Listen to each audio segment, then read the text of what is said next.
So we know that Gladys and Jellybean are coming in. Have you thought about how Alice? I don't even have to look at her. Yeah. Mention Gladys.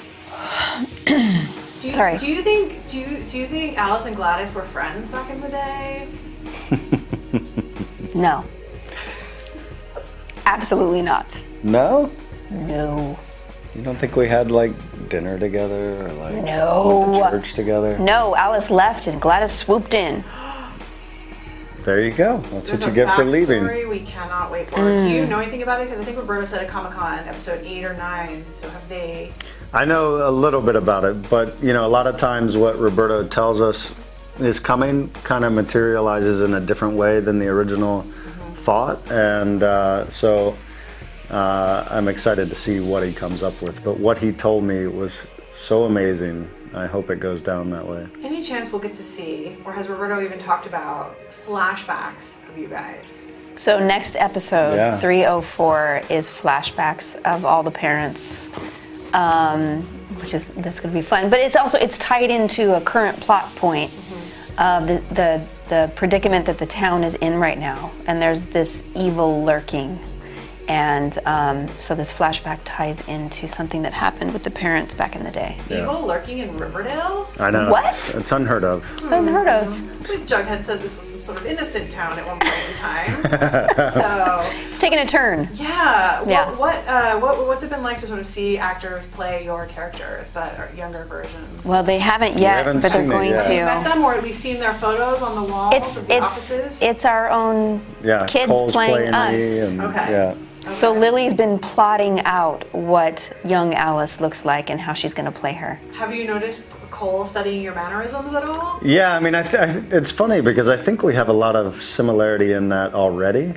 There was stuff I see watching the show, I'm like, oh wow, and we never sort of planned it, but he did talk to me a little bit about it, and he, had questions, and he's sort of going over movies from the 90s. Yeah, Lily is too. Lily's watching me in the 90s, yeah. So do they have a lot of questions then for both of you? I haven't had any questions yet. It hasn't been a ton. It was just, I think they're studying us from a distance. Yeah, it feels weird. Yeah, it's a little frightening.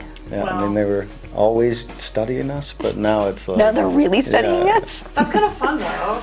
And also, you can give them tips if you're there on set and say, I wouldn't do that.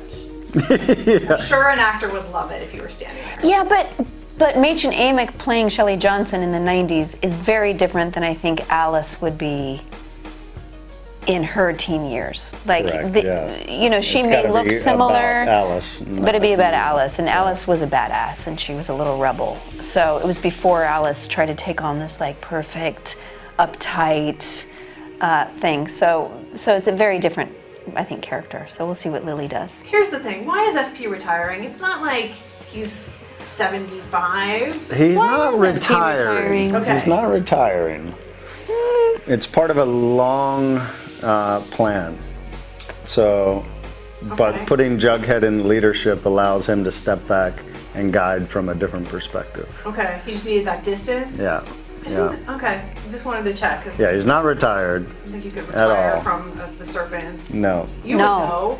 No, you can't retire from the serpents. Still in it. You can run from the serpents, but the serpents are always there. Yeah. They're in your heart forever. You can marry a serial killer, but you're still a serpent. You're still a serpent. You're still a serpent. Yep. Do you miss buttoned-up collar Alice?